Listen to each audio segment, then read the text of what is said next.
All right, get everybody muted. I got more people rolling in. All right, make sure I see Doug here.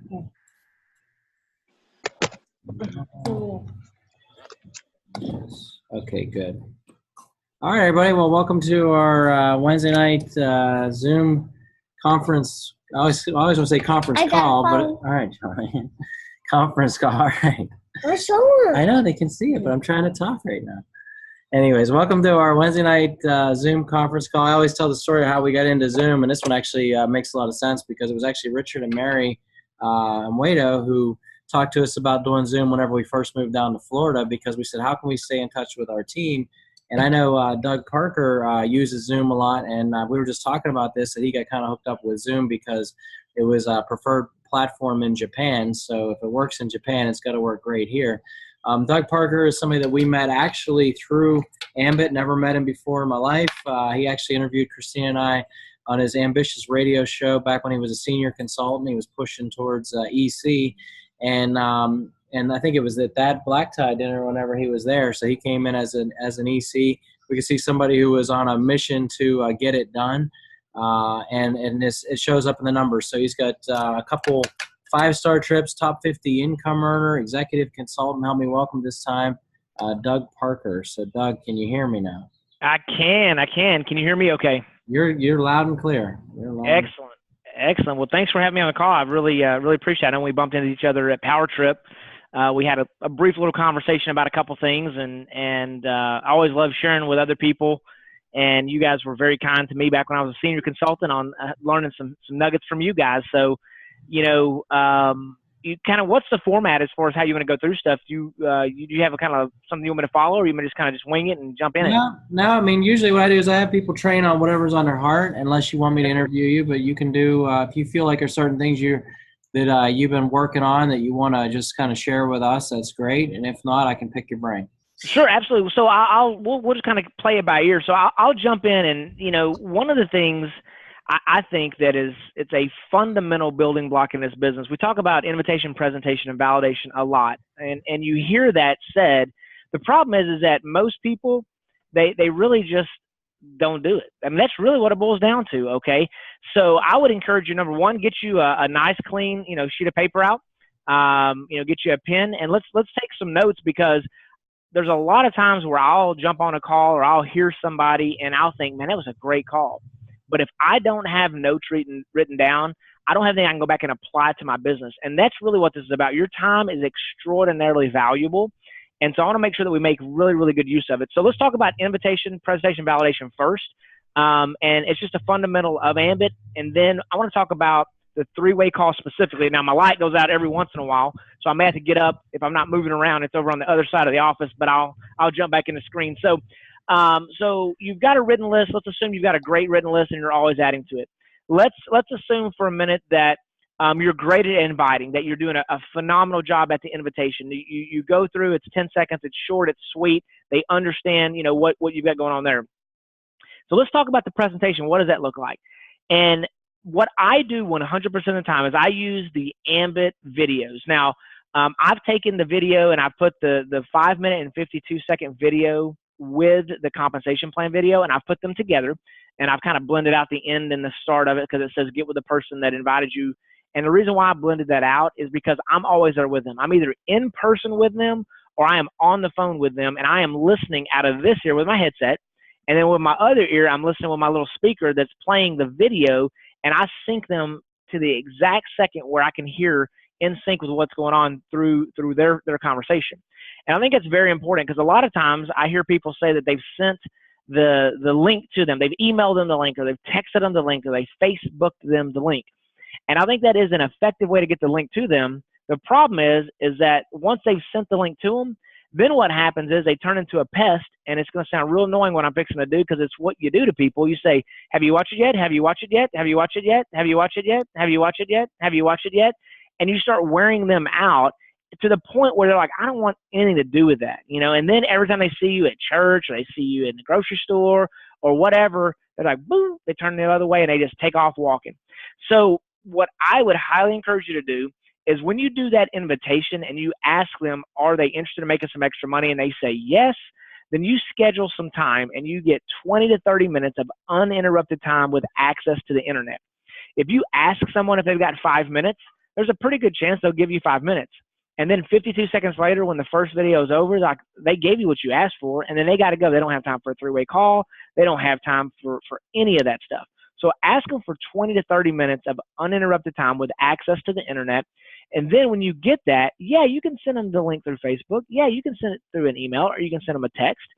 But make sure that you're there with them. And when they answer that phone, fundamentally, let's ask them, let's listen, because when they're not in person, you lose the ability to have the facial expressions and the body language and some of the functionality that you pick up naturally.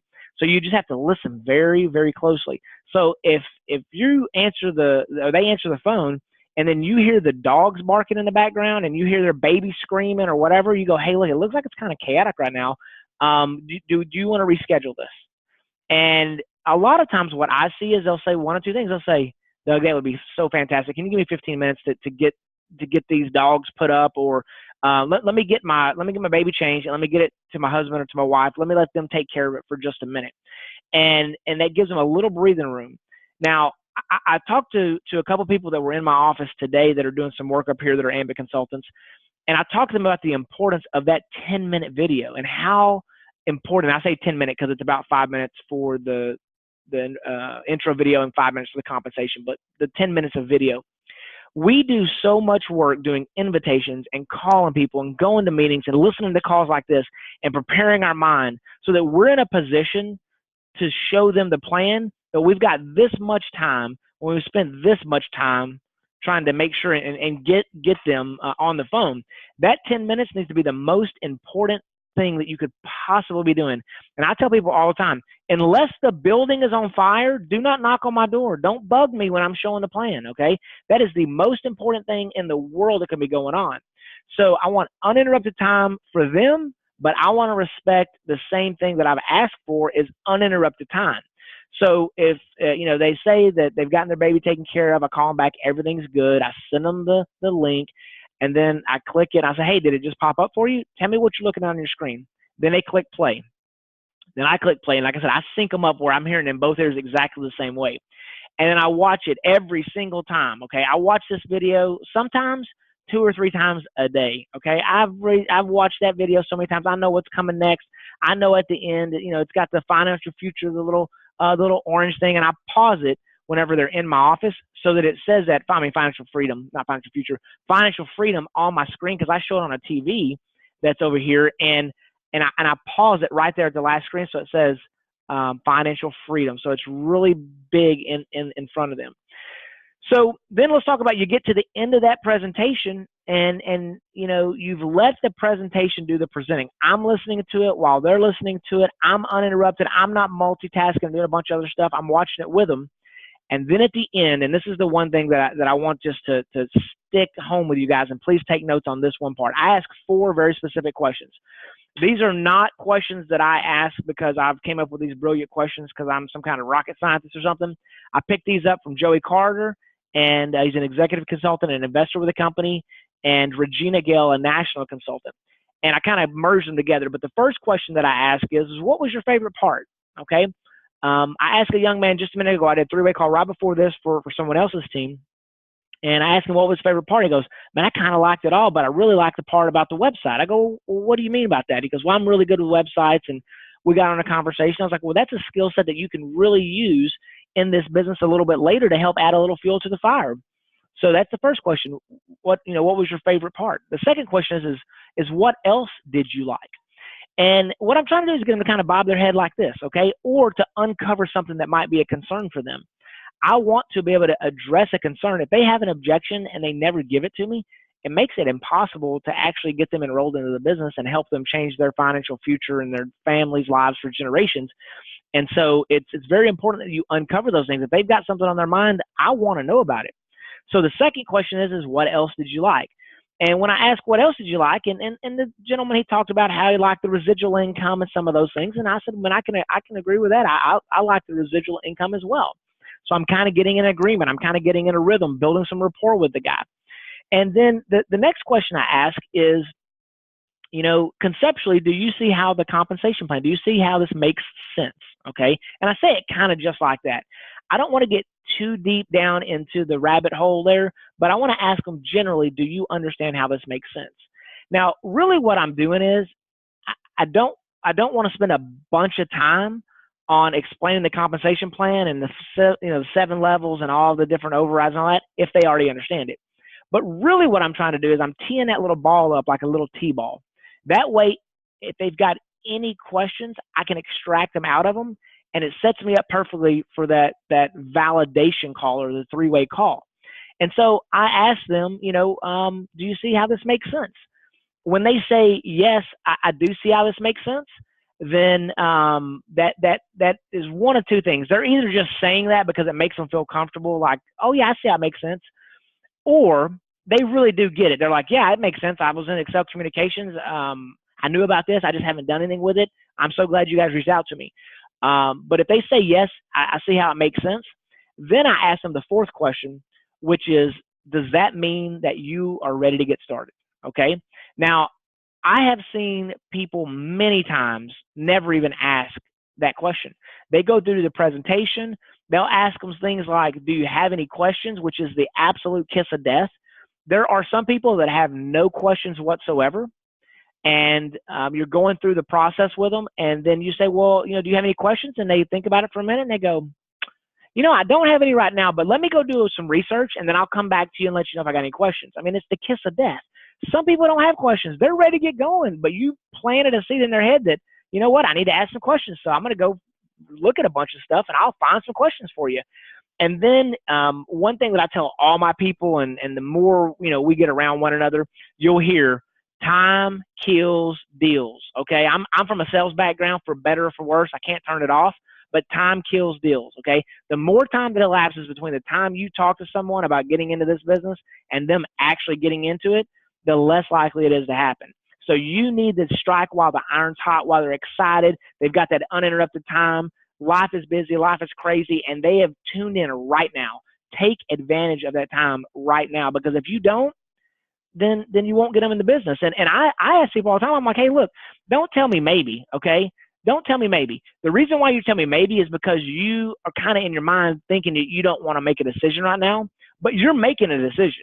You're making a decision to put your financial future on hold to some undetermined point in the future, and you hope that you'll figure it out and you'll make a decision. But life ain't gonna get any easier. You're not gonna get any more time. We all have 168 hours in a week. So what I would ask you to do is right now make a decision for me. And no is okay, okay? And yes is okay. But maybe I really don't. I don't like maybes, because you're lukewarm about it. You're not hot. You're not cold. Just say, hey, look, I'm in, Doug. It's $100. Let's go get my first 2 customers or my first 3 customers, and let's make it happen. Let me get my $100 back. Let me get a return of my investment, and then we'll work on getting a return on my investment. Give me that answer, or just tell me no, and that's fine too. And I won't ever bug you about this again. But what I will tell you is that if you say no, you need to go find something else, because the reason why you're talking to me right now is because you were looking for something to add, a little something more to your life. And it may be the residual income. A lot of people say to me they really like the residual income. The first question that I turn around and ask them right after that is, well, do you have anything that's generating residual income for you right now? And I've only had like one person that's ever told me, oh yeah, I've got an insurance agency and it generates residual income for me or whatever. Most people like the concept, but they have no idea that how to generate it, and they like the concept of it. And then whenever you tell them, do you have anything doing that right now? And then later on in the conversation, and they say no. And then later on in the conversation, they say to you something like, well, I want to think about it and whatever. I mean, the reality is, thinking about it is what's got you in a position to where you don't have anything generating residual income for you right now. Let's go ahead and pull the trigger and let's move forward. Okay. So that's what I would say to somebody, whenever I'm doing a 3-way call for them. I know I skipped through a couple things there, but that's a couple pieces that I would say, because I'm looking for a firm yes or a firm no. When people think about it, you may think they're going to think about it and come back to you. and 1 out of 100 will, but they ain't coming back. They're just not going to do it. It doesn't work that way. So I think that what I'm trying to do is to change the trajectory of my family for generations. That's what I'm trying to do for my family. I think what they want to do is that as well. Unfortunately, they're just not educated on how to do it. Okay. And so that's one of the things that they got to do. But I want to get back real quick to that fourth question, or that third question. So I've teed it up for the three-way call. And then it's time to actually do the three-way call. Okay. So what I tell people as soon as they ask any questions, okay, they ask, how many levels was it again? What's the compensation? What's this? They actually had a question. If they ask at that point anything, write this down also. You just tell them, hold on for a second. Okay. Just hold on for a second. That's all you got to say. You don't say, hold on for a second. I'm going to go get a trained killer that's one of the best in the business, and they're going to get you locked down in this business. They're like a used car salesman. They're the best we've got. They've made $10 million in this business and have a big old plaid jacket or whatever. If you get going down that path with them, they put up a guard, okay? And all of a sudden, they're trying to get prepared as to who they're going to deal with. And, oh, my goodness, no, that's okay. You don't have to get them on the call for me. I'm fine. You've done a great job presenting to me. I just want to go think about it. All you want to say is, hold on for a second, okay? If I said right now, hey, guys, hold on for just a second, and then I put this on mute, you know what y'all would do? You would sit there and hold on for a second. And then I'd come back and say, all right, I'm back, guys. And then you'd be like, y'all wouldn't ask me what happened. It's just how life works. So that's what I encourage you to do is write down, hold on for a second. If you can get that down, I've used it for 25 years, and I've never, 0 times, and probably said it 200,000 times, 0 times has anybody ever asked me why. I just tell them, hold on for a second, boop, and I put them on hold, okay? And they always do it 100% of the time. So you do that, and it might be just to gather your thoughts, to take a deep breath, just to get your head wrapped around, okay, where in the heck am I at in this presentation? What's going on? Or it could be you want to put them on hold and you want to get someone a little more experience. You want to get Marc on the phone. You want to get Christina on the phone. And then what you do is you put them on hold. You do your three-way call that you've already sent a text message for and prepared for that. You guys know how to do that. And then what you do is you say, hey, maybe it's Mr. Bob, your neighbor, whatever. Hey, Mr. Bob, hey, I've got Marc on the line here. Marc's got a little bit more experience, and you had a really, really good thing that you wanted some more details on. I eliminate the word question from my vocabulary. You had a really good thing that you wanted some more details on. And Marc's got a little bit more experience than I do. And then Marc, hey, this is Mr. Bob. He's my neighbor. Man, I've known him for 100 years. A really, really good guy. I know he'd be really good in this business, and he's got integrity. I'd love to work with him. But Bob, could you ask that question, or can you ask that again real quick? And then you put your phone on mute, because if you're like me, I kind of think that I need to add something, okay? Because I think Marc, he needs to tell him about free electricity. Come on, Marc, when are you going to say that, And so I literally take my phone out and I put it on mute, okay? And I push mute. And if they could see me, if it was on a Zoom call, I'd be like, because I want to say stuff. I mean, I know Marc knows what's coming, but I want to, Marc, remember to tell him about the 7 levels. Remember that you get a 55% raise when you get to regional. But see, Marc doesn't need my help, okay? He's been in the business longer than I have. He's been executive way longer than I have. He knows what he's doing. And when you start adding to the conversation, what you do is you take away all of those accolades that you just gave to the person doing your three-way call, your validation, because you have kind of emasculated them. You've taken away their credibility and that they know what they're doing, because you've told your prospect that's on the other side of that call that Marc really didn't know what he was talking about. I needed to add something to help him out, okay? And you don't need to do that. I promise you there's a flow to it, and whenever you add little nuggets in there, it throws people off their game, okay? So my recommendation is put your phone on mute and just listen and then take notes, because there's going to be a couple nuggets you're going to pick up that are going to sound really, really good. They're going to be, oh, that was good, man. Well, Marc said, I love that. That was good. You write it down on mute, and then you just kind of leave it there. So, and then, you let them kind of do their deal and go through that process, and hopefully they get them to that enrollment process. But you've got to ask for the business. The one little caveat is if they say at question 3, do you see how this makes sense? And they say, yep, I get it. I understand it. I've been down that path again, before. It makes sense to me. Great. Does that mean you want to get started? That's number 4. Does that mean you're ready to get started? And when they say, yep, I want to get started, you don't put them on hold and then say, hold on for a second and get Mark on the line and all that, because that will slow down the process. So what you want to do is get them enrolled real quick, get their C number. I personally want to go through the enrollment process and type it all in because, frankly, I know that you can't put dashes in the telephone numbers and the social, and you don't have to put brackets and all that kind of stuff. I know that it has to have password, has to have caps and all that kind of stuff. If you're trying to explain it to somebody over the phone, they can get frustrated. And if they're in front of me, I will go through it with them and let them take over my desk and my computer. But if it's over the phone, I do that for them and go through, and I set up a temporary password that they can reset later. And go through that process. And then I do a three-way call with Mark and say, Mark, I've got a great new team member. I got Mr. Bob, who's my neighbor. This guy's going to do great in the business. He just got his new consultant ID. He's going to do a certification here in just a moment. And hey, Mr. Bob, this is Mark. This guy is killing it in the business. He's doing really good. I wanted to connect you guys and just, that you'd have another resource in case I'm ever busy, and just kind of show you the fundamentals of how it works. And then again, you zip it and you let Mark talk about, hey, yeah, Doug knows what he's doing. He's good in the business. He didn't have to get me on the phone, but it's part of the process. It lets you know that you can do it, and it's just real important. So we got about 7 minutes, but I want to show you guys something real quick here, that every time you do something, you're modeling for the next generation. So however it is that you decide to do it, whether it's your three-way calls, whether it's your invitation, whether it's your presentation, anything that you do, you are absolutely positively modeling for the next generation. And I've got a 13-month-old granddaughter that is just the sweetest, just most beautiful little thing in the world. And about 2 months ago, her mom sent me this video. And I'm going to see if I can show it to you guys. Yeah, I can show it to you. So this is my granddaughter, and her name is Nova, and Nova is brushing her hair. She's got a comb in one hand, she got a brush in the other hand, and she's just going through her hair just like crazy, okay? Now, I showed that to you because we didn't teach her how to comb her hair, okay? But somehow she knows that a brush goes in her hair. Now, she also knows that a toothbrush goes in her mouth. Now, she can't brush her teeth worth a dang, but she puts it in there, chews on it and stuff, and it's really cute. But we have modeled for her what she is supposed to do, okay?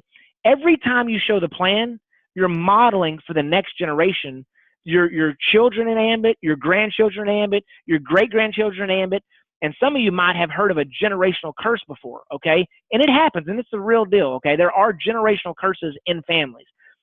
You can generationally curse your AMBIT family as well, and your kids and your grandkids. They do it wrong, and they screw up, and hey, sometimes people say this business is easy. Sometimes they say it's simple. It is pretty simple. It's not easy though. But if you mess it up, I promise you it makes it significantly more difficult to correct that problem in the future. So make sure that you're modeling properly for your children in life. What you say, they're going to say. What you eat, they're going to eat. Pretty much what you do. That's how we are. We're human beings. We learn from looking at other people. So I'll wrap it up there because we got about maybe 5 minutes or 4 minutes. If there's a couple little Q&As, but invitation, presentation, validation, show the plan, show the plan, show the plan. If you're not as successful as you want to be, I promise you it's because you're not showing the plan enough, and you got to get out there and really crush it with showing the plan, and then just do it the right way, and you'll be amazed at what happens.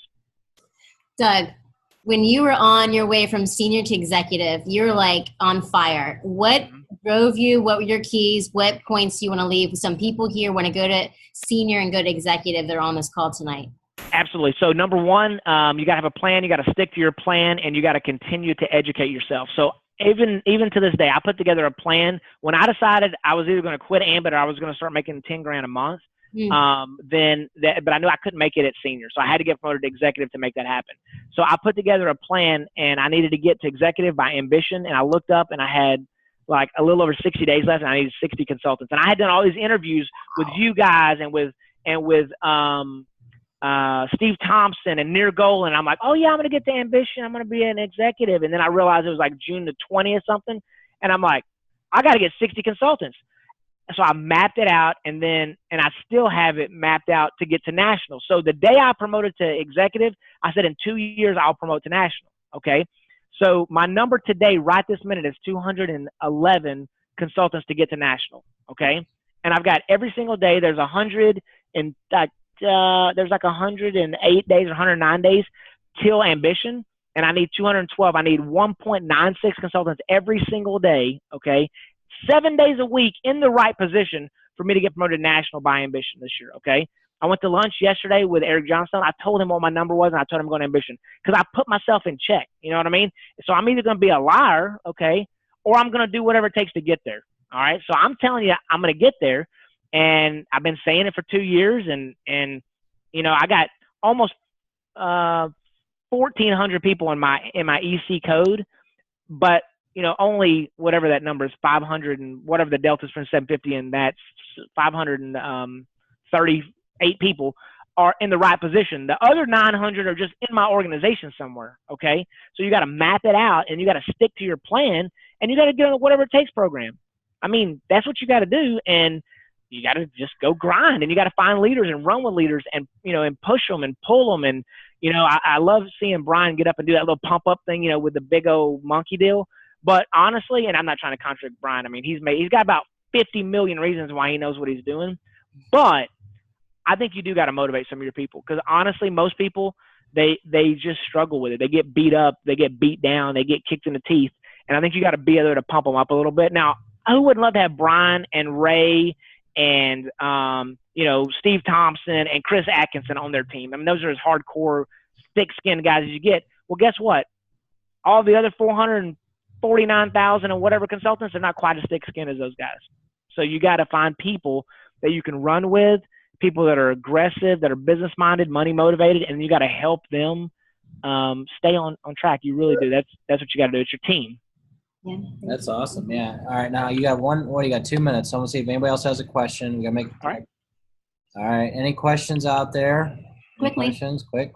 Not all at once. Not all at once. Not all at once. Okay, good. Okay, go ahead. Well, I told him not to bother you. So. Well, and here's the deal too, guys. I mean, you can go to Facebook, AMBIT A Team. I post everything that I do on there on AMBIT, and then A Team, like you know, like BA Baracus, you know, the A Team. Yeah. And you know, you guys can Facebook me or message me, and if I can help you with anything, let me know. I mean, I try to always respond. I mean, Marc and Christina were very, you know, kind to me as a senior consultant. They didn't know from nobody I went on their team or anything, but they were nice enough to come on the Ambitious Radio podcast. And so if I can help, you guys let me know. I'm happy to roll up my sleeves in any way I can. Thank now, you. I want to ask you one last question before you leave. You were over in Japan. So if you have people out here who have, you know, they want to get into Japan, but they don't really know anybody there, what's your advice on Japan? It is a tough market, so it wasn't easy. I went over there for 3 weeks. I didn't speak a lick of Japanese. I got on a plane. I said, Lord, for real, I prayed, please give me some people to speak English, because I don't speak no Japanese, and I don't have any contacts. But I had a couple of my downline. Work your downline aggressively to find somebody over there first. I spent I think it was like $4,000 to go over there and stay for 3 weeks, but I had so much success that I stayed for 2 more weeks. I stayed for 5 weeks, and then it had so much success on that. I came back for 3 weeks and went back for 4 weeks. So I went 9 weeks, but I spent like $15,000, and I got 250 consultants and like 10 regionals, 2 seniors. But to be quite honest with you, it's almost slowed down to a snail's pace over there. I'm not there anymore. I don't speak Japanese. The dynamics have changed significantly. It's a great opportunity, but if you don't speak Japanese, it's really tough. So find people that speak Japanese that have organic relationships over there, because if you go over there, if you have success, then you're not there anymore, then you're gone, and it's hard to duplicate that. So that one's a little bit of a tougher one, and I had a lot of success quickly, but I've been gone for 11 months now, and it hasn't continued at the same rate by any means since I left. Okay, now you're going to go do your own Zoom. Can our people jump on, or are you Absolutely. Go to AMBIT DNA Live, AMBIT DNA Live, like designing new atmospheres. AMBIT DNA Live, and we got Jay Emma on, executive consultant, over 10,000 customers. This dude is slaying it up in Chappaqua, New York. So I'm going to jump off this Zoom, jump on that. I'm going to interview him. I'm going to take your spot. Come on in and join us, and if I can help you guys with anything, let me know. Go out there and be ambitious, everybody. All right, sounds good. Thank you. Thanks, guys. Bless Bye. Bye. Tell Julie we said hi. All right, we'll do it. See you. Bye-bye. Bye. Thank you. Let me say goodbye. All righty, guys. So that was Doug Parker. I had a call with him earlier today, and he said that he had this thing come up because Richard and Mary were back from Japan, and they had asked him if he would interview Jay tonight on AMBIT DNA. So that's why I had to get him in and get him out. Normally, I'd like to get more questions. So Hopefully y'all got something good out of that. It'll be up on our YouTube channel here within the next 3 or 4 months. So just keep people tonight that stuck out to them, something new they learned. Yeah, all right. Christina has a question. Hold on. Is there any feedback? Anything that stuck out to you tonight that you learned that you would want to share with the group here? Anything you learned? All right, Larry, let's go to Larry. Almost like Larry V. Go ahead. I came on a little late. Sorry about that. I missed the opening. I didn't know. I had a question, but I didn't want to keep him. I just wondered, does he just do AMBIT full time, or does he have another job? Or I'm just wondering, like that realm there. Yeah, I don't know. That's a good question. Does anybody know? Yeah, Doug. Yeah. As I know, that's a good question. I know he was running that, doing a lot of stuff in media. So, because when I met him, he was doing that ambitious radio, but he had some kind of other radio broadcasts and things he was doing. So, I think once he's a top 50 income earner. Yeah, he's top 50 income earner, so he shouldn't have to do anything else. But hey, by the way, Larry, I saw my commission statement that one of your large commercials showed up. So Yeah, glad to hear that. I'm working on about 5 of them right now too, so we'll get that moving a little. Yeah, and it's cool because it actually paid out like a band 7 instead of band 5. That's cool. That's cool. Yeah. So for us, normally just so to put it into perspective, normally a first level customer, because Larry's on our first level, so first level customer pays a nickel, and on a band 5 would be 25 cents because it's 5 times 5 times 5 is 25. This was $8. So, I mean, it just gives you perspective of, that's huge. So, I mean, if you can get some people in your team, now imagine if that was on my 7th level, that $8 would be, do they pay the 7 on that too, Larry, or no? I'm pretty sure it does go through all the levels, yeah. So if you just do the math, I mean, it would be pretty massive. So that's exciting what's going on with Larry and his large commercial. Good. Any other feedback out there? Anything else you learned? No? Good. Okay, Kelly, what's up, Kelly? Am I muted? Yeah, you're unmuted. Go ahead, I can hear you. Oh, okay. Is she muted again? Did I mute you? Hang on a second. Hold on a minute. I must have muted you. Are you unmuted? You hit unmute on yours, Kelly. Okay, can you hear me now? Now I can hear you. Good. Okay, there's a lot of feedback. Can you guys hear that? Or is that just me? I think it's your Yeah, it might be your connection because I don't hear me. Okay. I think just even as simple as the invitation of, do you want to learn about making extra money? I mean, who doesn't want to do that? Yeah. Okay. So just simple. I got to take notes, and he's a great speaker. Yeah, that's awesome. Yeah, well, I'm glad you got something out of it. And mute. All right, so I'm going to share with you guys what I got out of it because I actually took home a golden nugget. Is that he said when he's sitting with somebody, he'll actually do the sign up for them, and that's awesome. I mean, I've actually, normally we sit there and we have them do it, and I know that in the early days I always did it for people. I remember I would have them fill out a paper application, and then I would do all the typing for them. And what, he said you make up a password for him and say, hey, look, you can go ahead and change it. So I thought that was a really, really good idea, is to just to go in. And so what we need to learn how to do, and I think if you guys can get this, I know it's a golden nugget for me. It's something that we've basically modeled our business on, is we close the deal immediately. And I don't know, I'm sure I've told this story 100 times. But I'll share with you one more because it's what made me the closer that I am and how I operate my own business. But when I was in college, we had to do a project where we invented a product and we had to take it to market, and then they set up a TV studio, and we were there in like a fake office, and they were videoing it, and the professor was a businessman in a suit, and we had to come in and present our product. So I came in. And mine was called, this is back whenever we had pagers and payphones, right? And that was in the 90s. Oh. And so, cell phones really weren't big or anything. And my product was called a personal communicator, and it was basically a smartphone. It was a device that you could get emails and send messages to people. And I told him how this is going to revolutionize your business, and you're going to track your orders and And the guy was like, wow, that sounds really great. He goes, can you come back on Monday and I'll sign the deal? And I was like, yeah. And he immediately, like, the lights came on and he goes, you just failed. And I was like devastated. I'm like, man, I spent all this time creating this product, come up with a great sales pitch, and I failed. How could this happen? And he says, because you didn't close the deal. And he says, I asked you if you could come back, and you said yes. He goes, that gave me the whole weekend to change my mind. And he says, what you need to learn how to do is get a signature or a handshake and a signature on a paper before you leave the room. And I took that with me. And because I get down when I show the business to somebody and they say, oh, I need to go home and think about it. I walk away like what Doug said, knowing chances are I'm never going to see him again. Very rarely do people actually pull through, because I've seen it over and over and over again.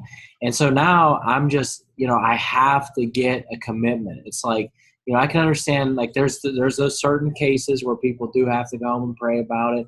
But I'm telling you, if we don't ask, then the answer is always going to be no. And so what I've learned is that, I always turn my computer to them and I say, okay, what do you want to call your business? And Jim Mason taught me that, okay, what do you want to call your business? And so, I don't know, well, you start thinking about that, and then you start typing in their information. Okay, your first name is this, your middle name. Okay, look, it's going to need your social security number. I turn the computer around, let them put that in, turn it back to me, and I just keep on going. All right, now you're going to need a password. It has to have one uppercase, one lowercase, one number. If you can't think of something, do your first name, last initial, and the number 4 with a pound sign or something. And so I'm walking them through it. I'm not letting them take time, because if you let them take the time to think, they're going to think about not doing it. All right. So I always do it. And then the other thing I learned was I go, I know we're getting close to where they have to enter their credit card and they're still sitting on their wallet, or their wallet's still in their purse. And so I'll say to them, so you're going to need the name as exactly as it appears on your credit or debit card. Can you check for me? And so next thing they're digging in the purse and they're getting out the card and they're looking at it. And they go, oh, yeah, it does have my middle initial. Now the card's out on the table.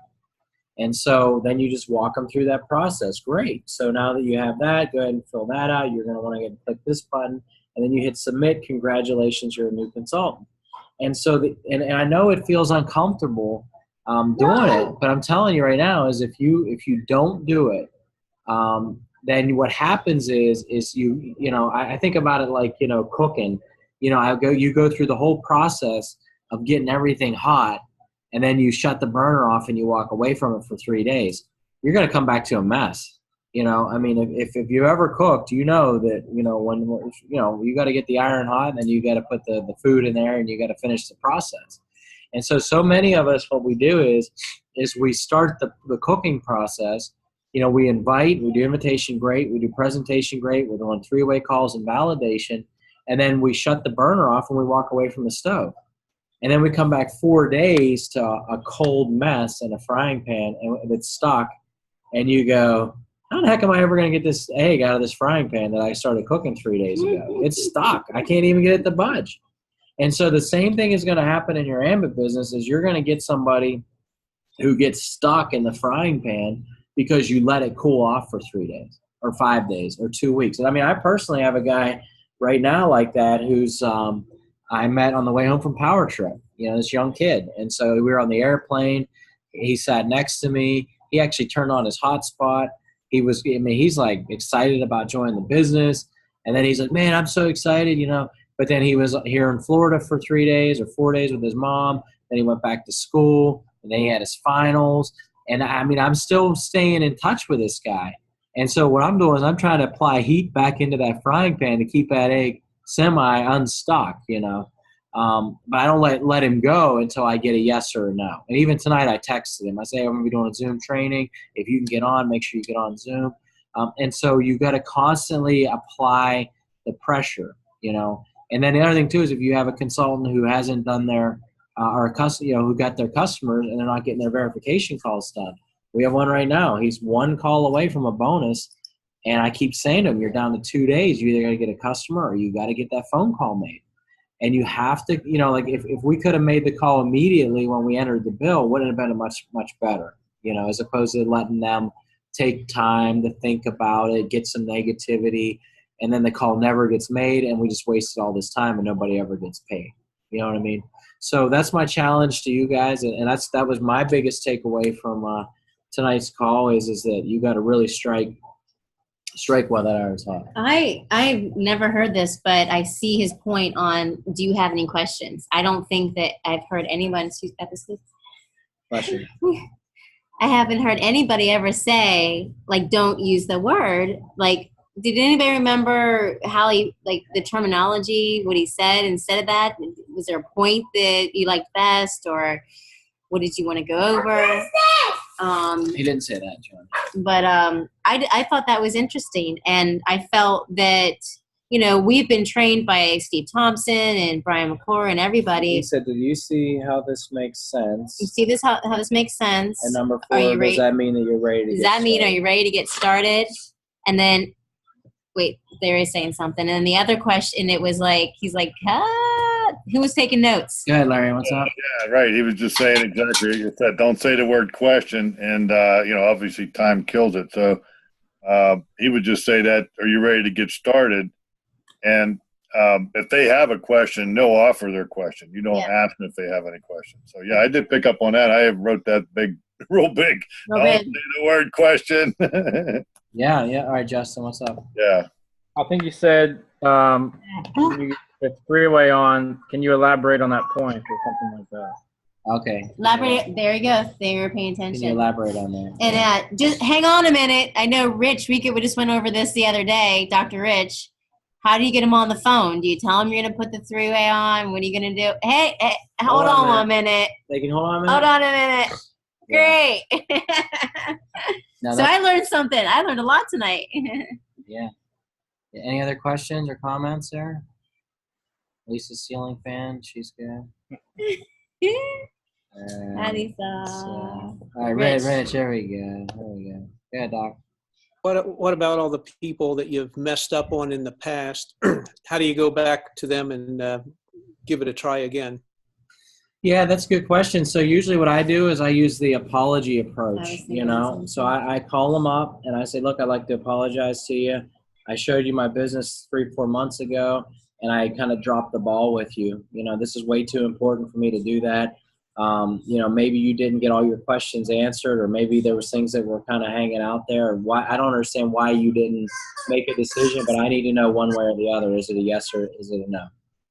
And so that's what I usually do. I mean, we follow up with people that were like, there's times where you just forget, you know, life gets in, you get busy, a lot of things start to happen, and we'll forget about people we showed the plan to. I was in my phone today looking for a number. I'm like, hi, how about this guy? We need to follow up with him. Like, I showed him the plan like a year and a half ago, you know? And so, yeah, you just do that follow-up call and you say, hey, you know, I apologize. I totally dropped the ball on this thing. I don't think you fully understand how important this business is and how it can change your life. And let's just get a decision from you. You know, are you going to do it or not? I had a guy in our business. We followed up with him for 2.5 years, and I just kept dripping on him heavy. I mean, every time I see him, he'd say, "Oh man, I think I hear these great things about your business, and I see all these people joining. Everybody I talk to is, you know, in your team, and how's it going?" And I say, "Man, it's going great. It's going great." So, you know, and I never really pressured him. I say, "It's going great. It's going great." You know. And he said, well, you know, I think, you know, you know, timing isn't right for me. And I'm like, that's okay. I never was asking him, you know, I never asked him. So, you know, it's like we were at a business meeting last night and the pastor was saying, you know, it's like when he gets around people, they start to confess to him, you know, because he's a pastor, you know, so all of a sudden they'll start saying all these things. And he's like, I have to put a curtain up, you know, and take their confession. And the same thing happens when you're in business, you know, because when you're successful, then the people who aren't, they'll start confessing to you. And they'll say, oh, man, I've been meaning to get with you, and I still have your magazine, and I haven't had a chance to follow up. And also, I don't care. You know, I didn't ask. I always said, well, that's fine. You know, you give me the magazine back as soon as you can. That's fine. I don't have any pressure, and I don't need them to feel bad about it. But I stay on it. And finally, when the guy called and he said, you know, is it too late? And you say, no, it's never too late. Or maybe it's the one trigger thing, like there's a big bonus going on, and you call them up and you say, hey, I just want to let you know, I know you looked at my business about 6-8 months ago or a year ago or 2 years ago, but right now we're on double bonus. all you have to do is get in and get 5 bills, and AMBIT's going to pay you 200, you know. Or if they do something crazy, like when we did zero enrollment, you know, we just got out our list of everybody we'd shown the business to, and we called them like, hey, it's free to get in right now. You know, was 429 holding you back because it was 429 to join back then? Yeah, well, you know, it's free. And all of a sudden, boom, man, people were joining left and right. So never, ever throw anybody away off your list. Just kind of file them, and you can circle back. And I just circle back to people from time to time. And so for you, Rich, that's exactly what I would do. I mean, you know, don't waste a lot of time on them. But every once in a while, you just got to come back, and I call it duck, duck, goose. You know, you're going duck, duck, duck, duck, duck, duck. And then you get the goose and you run with it. You know, remember that game when you were kids, duck, duck, goose? And so that's how I do it. You know, I'm just touching them on the head. Duck, duck, duck, duck, goose. All right, let's run. And then we run with the goose for a while, and then the goose gets cold. And then all of a sudden we go back to the circle, and we're going duck, duck, duck. And sometimes you got to retouch people over and over and over and over again. And then all of a sudden you'll hit them, and it's the right place at the right time in the right situation, and they're a goose. And you're like, man, let's run. Let's just run. And so, you know, that you might have touched that same duck 100 times over the last 2 years, and it wasn't the right time. It wasn't the right time. It wasn't the right time. And tomorrow is going to be the right day for them. Also, I never feel bad about you know, going back with them too many times until I get an absolute no. Yeah. And a no is usually like, if you call me again, I'm going to, you know, call the police. And then I'll try one more time just to see if they're serious, you know. But that's how you know. I mean, if you get a no and they're like, listen, man, I told you 25 times, I'm not interested in this business. I'm not going to do it. But look, I got friends that I showed AMBIT to, that we showed AMBIT to together years and years ago, 4 or 5 years ago. And I know, like, that they're watching us, and they're wanting to see us, and they want to see, you know, is there a certain level of success? And, you know, for some people, it's going to take us, you know, like really, we're going to have to put a yellow jacket on before they ever join. And that's okay, because I'll need them at that particular time in my business. So. And, you know, and the thing is that we bring some people in the business, and Mark just got a phone call last night, and he goes, I got this deposit, you know, in my checking account, and what is that? It was a residual income. So he got started and put one person in, and that one person put a few other people in and went to town, and then turned around and said, you know what, I'm actually getting residual income. And Mark had to explain that to him. And now, say you put a little more effort into that, you're going to make more residual income. Yeah, because this guy literally did one person, and he says to me, Mark, I got a check in the mail for $10, or I got a check on my account for $10.18 or something. And why? And I said, well, let's figure it out. And I think it was cumulative, so I think that, you know, it probably took him so you're probably making $3 a month, over $3.33 a month or something. I said, but you're getting it. And he goes, I said, could you imagine if that same check was for $2,000? Would it change your bottom line? What happens if it was for $3,000 or $5,000? Would it change your bottom line? And it will, and it can. And the thing is, it's just like I was saying a minute ago about Larry.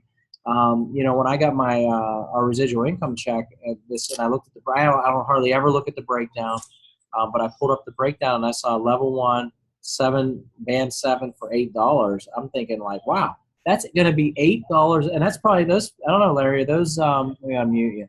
Are those? What's the contract terms on? Is it 1 year, 2 years? How long are they in? That's a 3-year, which started in March. So think about that. So they're locked in for 3 years, and if they get leave, there's probably a penalty to leave, right? Is there a termination? Yeah, they're not going anywhere. They're not going to go nowhere. No, they're not going anywhere. And so it's not a lot. It's like $250 to get out of it, but they're not going anywhere, because these ones that I'm signing up are my Ventec customers that I know and they love, and they're not going anywhere. Where are they going to go? So think about like your AMBIT business. It's people you know. Now, how many have you put in, Larry, so far? How many have you got now? Well, just a couple commercial, but I'm working with 5 right now. I got 5 that I'm working on right now. Their rates are up, like it went up last few days, so I'm waiting to see them go down. You know, it's like anything. You watch them; they're a day-to-day rate. So, you know, I have a couple that I'm working with that are hot, and I'm working with 3. Waiting on a process. It's a process. It takes a little time and effort. You gotta make sure your ducks in a row when you're doing it. It's not like you want to just throw them in your AMBIT business. This is commercial. I'm looking at the rates on a day-to-day. and I want to put them in where I can make the most profit. So now, were you able to see yours on this last residual check? You know what? I don't know. I didn't even look at it. That goes direct deposit. I don't pay attention. Well, I want to wait till there's so much money there, then I'll go look, I guess. Well, I mean, like, the thing is, like, I'd be curious to see what they're actually paying on a band, you know, like for you for a person. And what do you guys think about this? So, you know, that's $8 for that one bill, $8 a month times 36 months minimum, and it could go a heck of a lot further. And that's been, and then right now we're talking about low usage month, because right now, I mean, you know, residuals down this time of year, and I mean, it goes up January, February, March. It goes down from you know, it's go up January, February, March, April. It goes down in May, June, July, then it kicks back up again. So what's that $8 might be $10 or $15 by the end of the year, maybe even 20. And then if he's getting five more by the end of the year, maybe 10 more. So that could be another $100 or $200 a month. You know, for our residual income coming in, way more than that for Larry. And so that's the beauty of this residual thing, is that, you know, it's there, and as long as you can just keep stoking the fire like we're doing, it'll always be there for you. That's the beauty of it. So I just have a couple 2 cents to add. We have a Kingdom Business group that we work with our church, and they invite people that are in businesses, whether you go to our church or not, to come and network, and it's a couple times a month. But our pastor was in, and he said the things that he was talking about was focus, not getting distracted. And Cheryl and I have talked about that before. And the things that distract you, and then what you put your time and effort to is your priority. And that as you should have multiple streams of income. You should have multiple streams of income. So the question is, you know, if you're supposed to focus, how do you have multiple streams of income? So you have something that you're doing really well, and it's successful, great. If it's not, like Dr. Rich is very successful eye doctor surgeon. He does that well already. That is good. He has that solid.